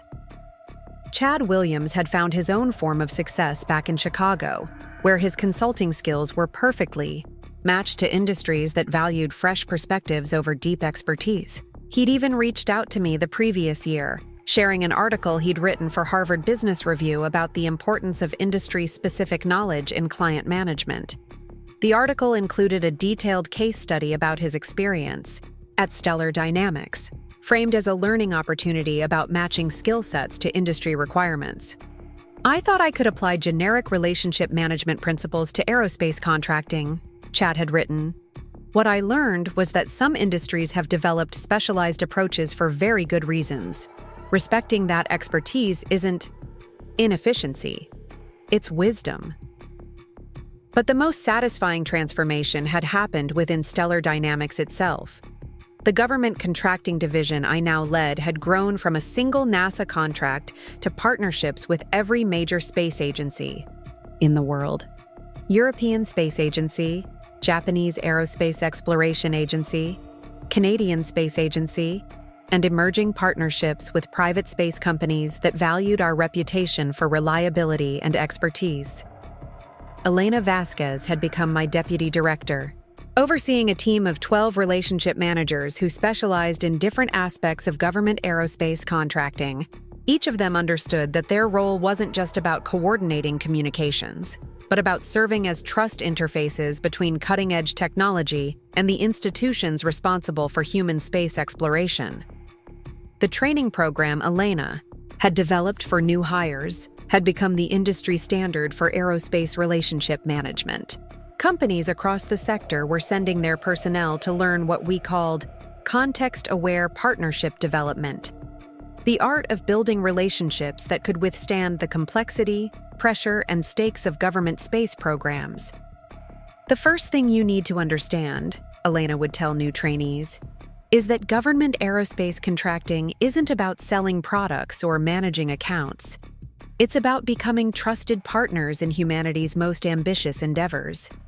That trust is earned through demonstrated competence, maintained through consistent reliability, and lost through any suggestion that you don't fully appreciate what's at stake.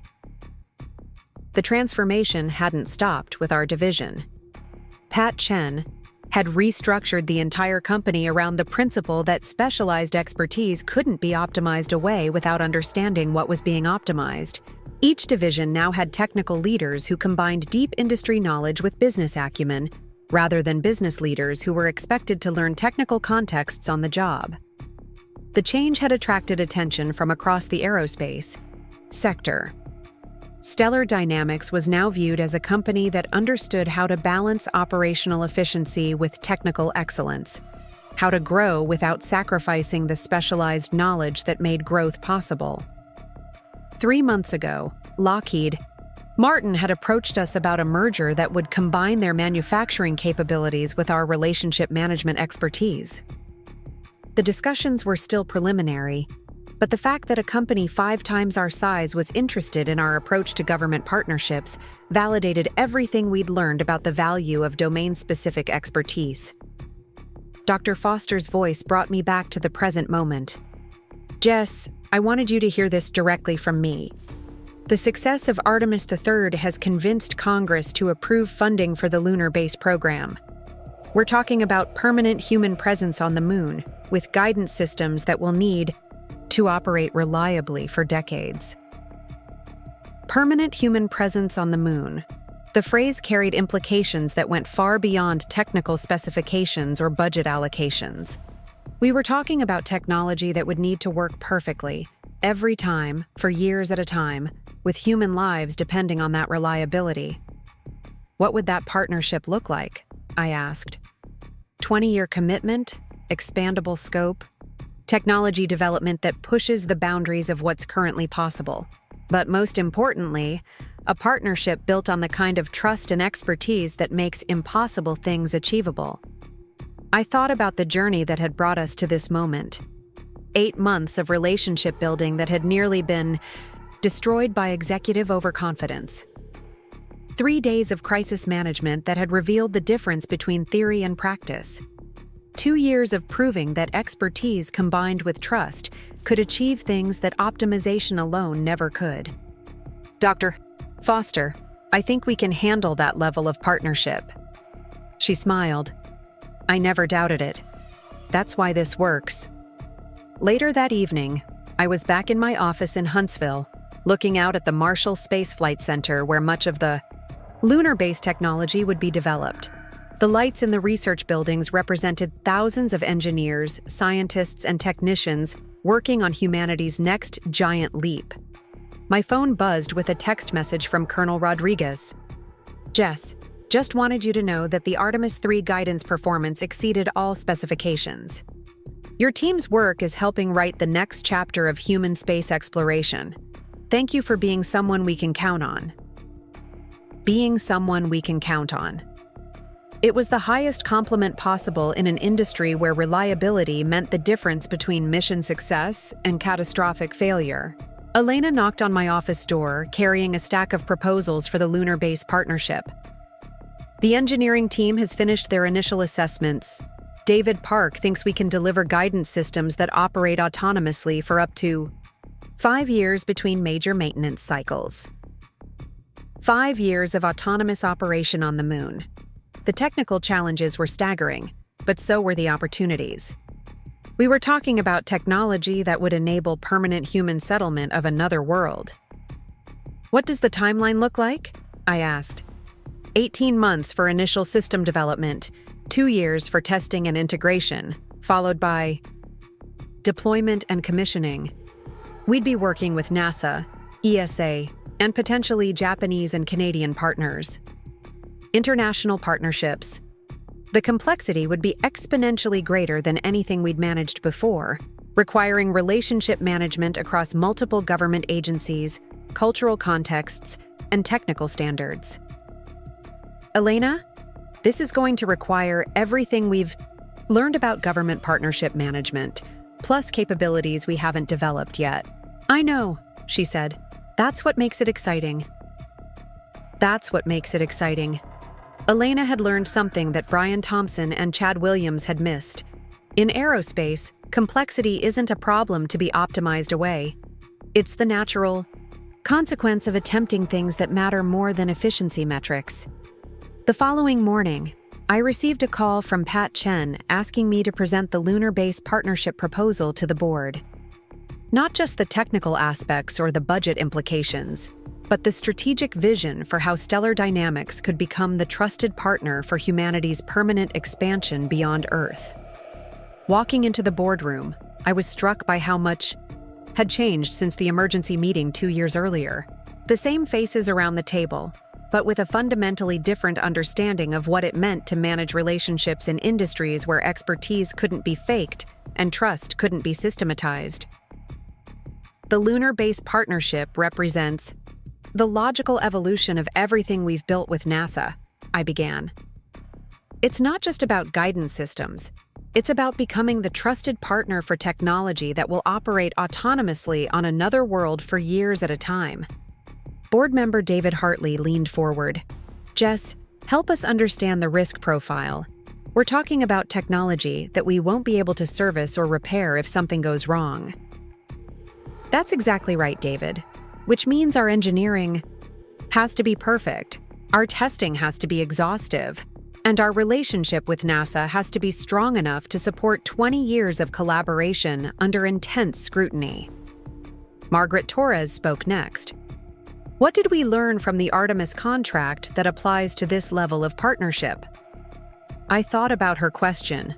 About 8 months of careful relationship building, 3 days of crisis management, and 2 years of proving that expertise and trust could achieve seemingly impossible things. We learned that in aerospace, relationships aren't about managing clients. They're about becoming trusted partners in endeavors that are too important and too complex for anything less than absolute reliability. NASA doesn't need vendors. They need partners who understand that human space exploration is a shared responsibility that requires the highest levels of technical excellence and personal integrity. The board voted unanimously to pursue the lunar base partnership. 6 months later, I was standing in the White House Rose Garden as the president announced the Lunar Base Initiative, a 20-year commitment to establishing permanent human presence on the moon. Stellar Dynamics was named as the primary guidance systems partner, responsible for navigation technology that would enable everything from lunar landing operations to surface exploration to eventual Mars mission staging. The ceremony included representatives from Congress, NASA leadership, international space, partners, and industry executives.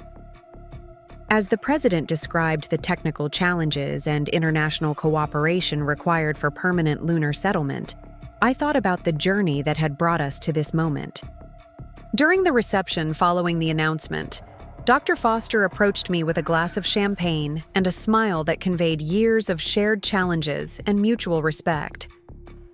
Jess, I want you to know that this partnership happened because NASA has absolute confidence in Stellar Dynamics' ability to deliver on promises that push the boundaries of what's possible. That confidence exists because of the relationships you've built and the expertise you've demonstrated. Dr. Foster, this partnership exists because NASA gave us the opportunity to prove that trust and expertise can achieve things that seemed impossible when we started. 20 years from now, when astronauts are living and working permanently on the moon, they'll be navigating with systems that exist because you understood the difference between managing relationships and building partnerships. 20 years from now.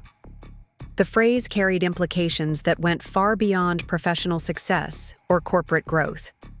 We were talking about technology that would enable humanity's transformation from a single-planet species to a spacefaring civilization. That evening, driving back to Huntsville through the Tennessee Valley, I thought about revenge and vindication, and the strange satisfaction of being absolutely right about something that mattered more than any individual career or corporate reorganization.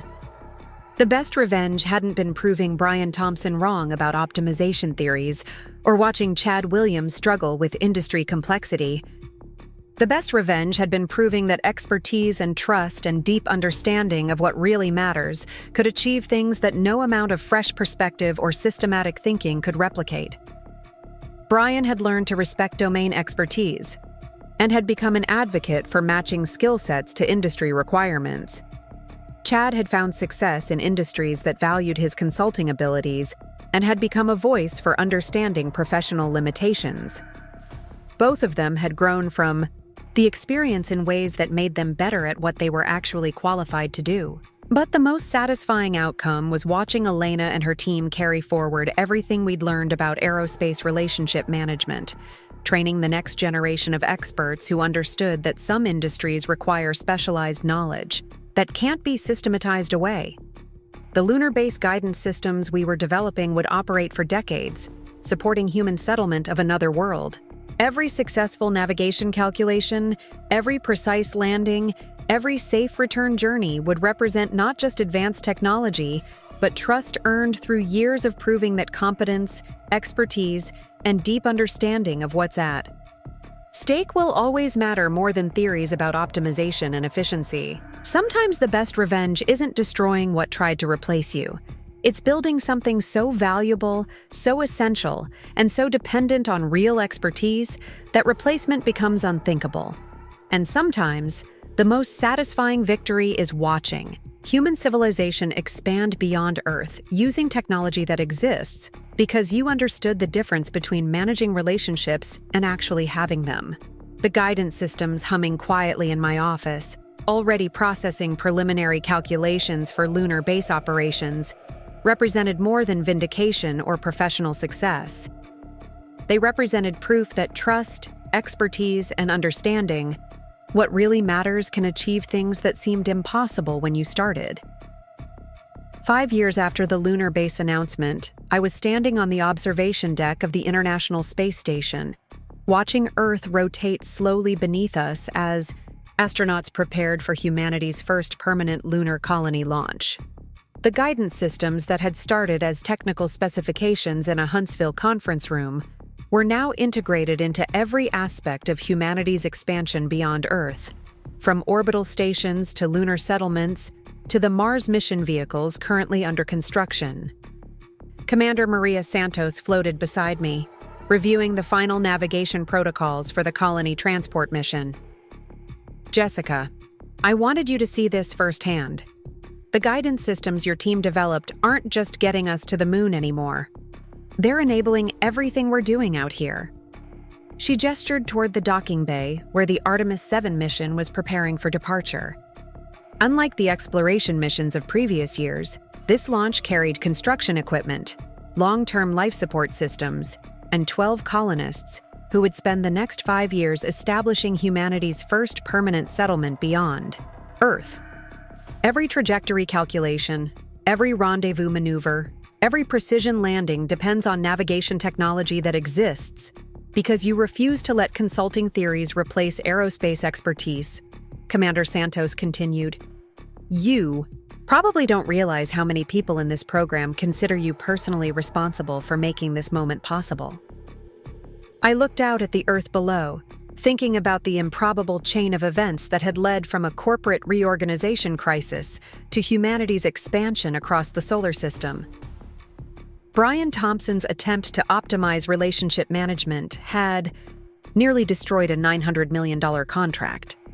Instead, it had revealed something more valuable than any individual partnership: proof that specialized expertise, carefully built trust, and deep understanding of what really matters could achieve things that seemed impossible when you started. The transformation hadn't stopped with stellar dynamics or even the aerospace industry. The story of how domain expertise had triumphed over generic optimization had become a case study taught in business schools, engineering programs, and public administration courses around the world. Universities were restructuring their curricula to emphasize the irreplaceable value of specialized knowledge in complex technical fields. Dr. Foster, now Director of Interplanetary Operations at NASA, had testified before Congress about the critical importance of maintaining expertise continuity in long-term space programs. Her testimony had directly influenced federal contracting regulations that now required demonstrated domain expertise for any contractor managing mission-critical relationships. The lesson we learned from the stellar dynamics transition crisis, Dr. Foster had told the Senate Appropriations Committee, is that trust in complex technical partnerships isn't transferable and expertise isn't optimizable. When human lives depend on precision and reliability, there's no substitute for deep knowledge earned through years of experience. That testimony had changed how the federal government approached contractor qualification across every technical agency.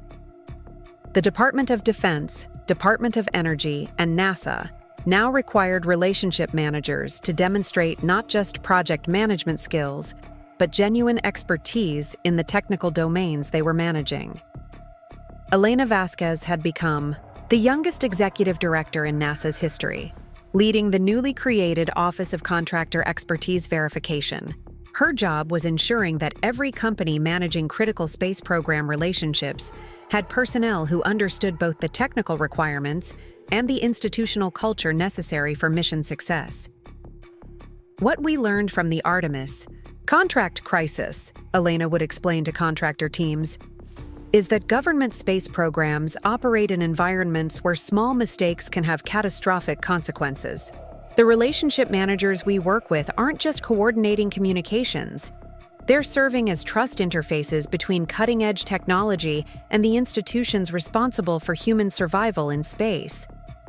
The office Elena led had become the model for contractor relationship management across the federal government.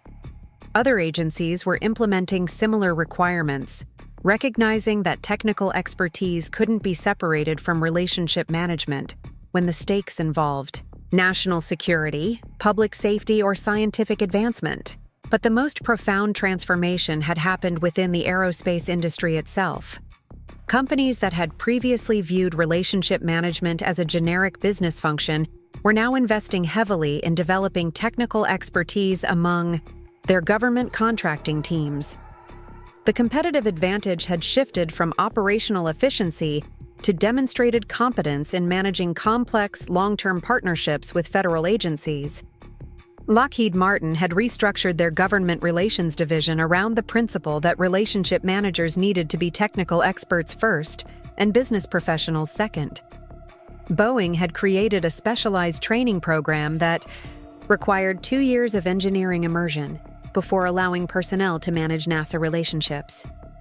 SpaceX had hired former NASA engineers specifically for their relationship management roles, recognizing that credibility with government clients required deep understanding of the technical challenges involved.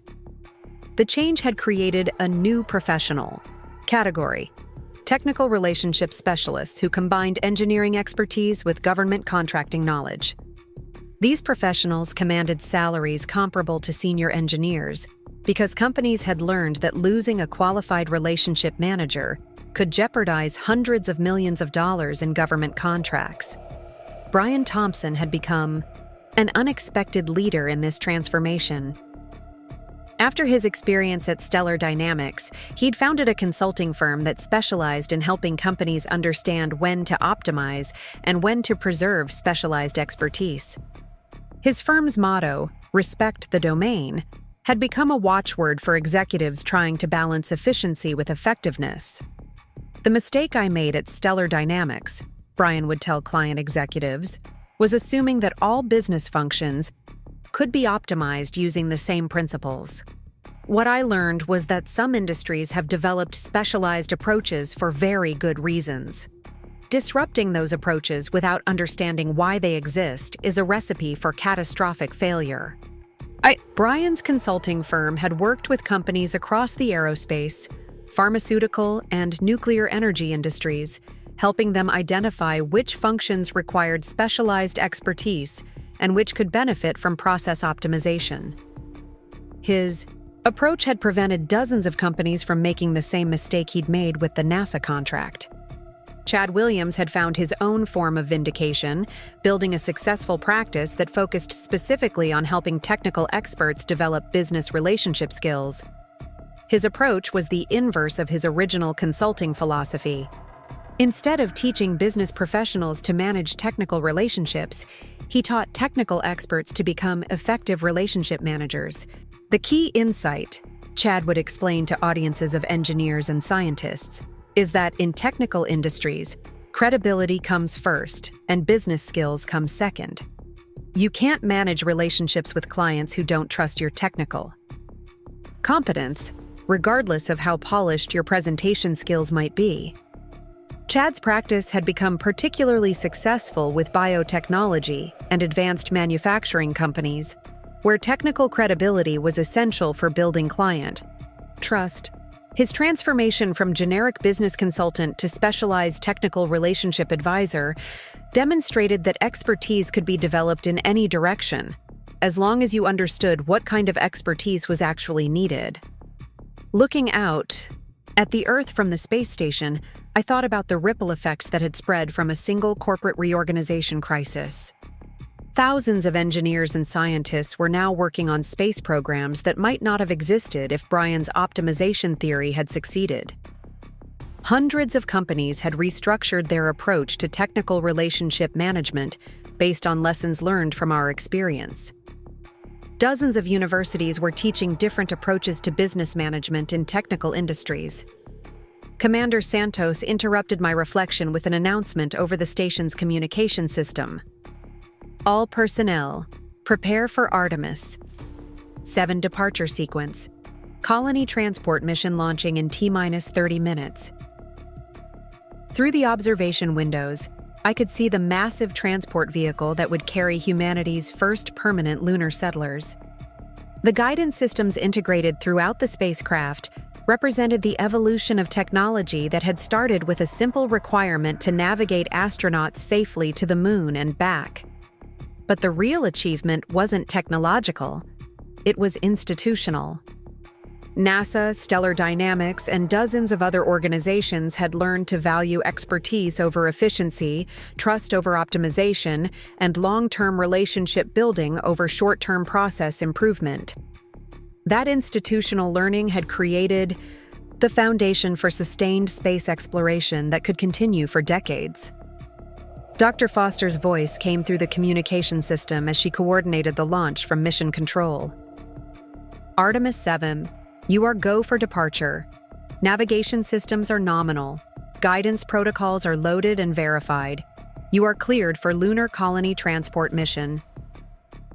The transport vehicle's engines ignited in perfect synchronization, beginning humanity's transition from space exploration to space settlement. Every calculation that guided the spacecraft toward the moon had been processed through systems that existed because expertise had triumphed over theory, because trust had proven more valuable than efficiency, and because understanding what really matters had overcome the temptation to optimize away the things that actually mattered most. As the transport disappeared into the darkness between Earth and Moon, I received a message on my tablet from Elena, who was now coordinating lunar base operations from the surface.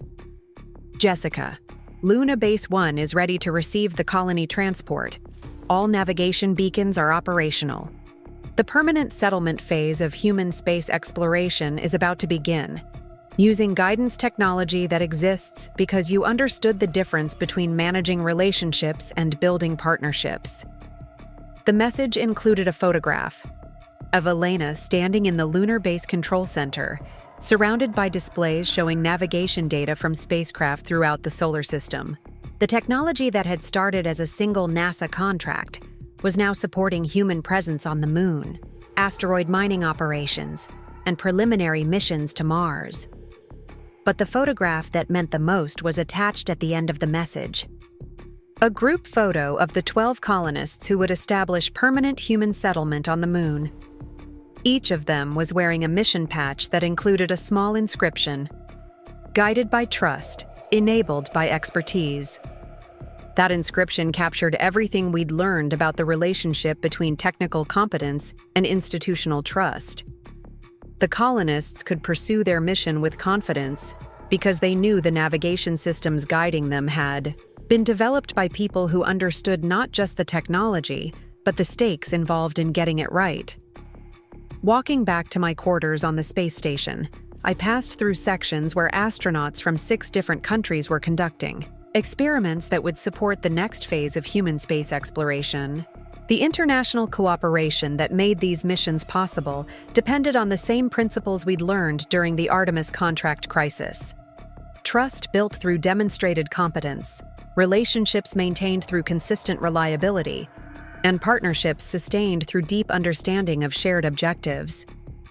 The guidance systems humming quietly throughout the station represented more than technological achievement.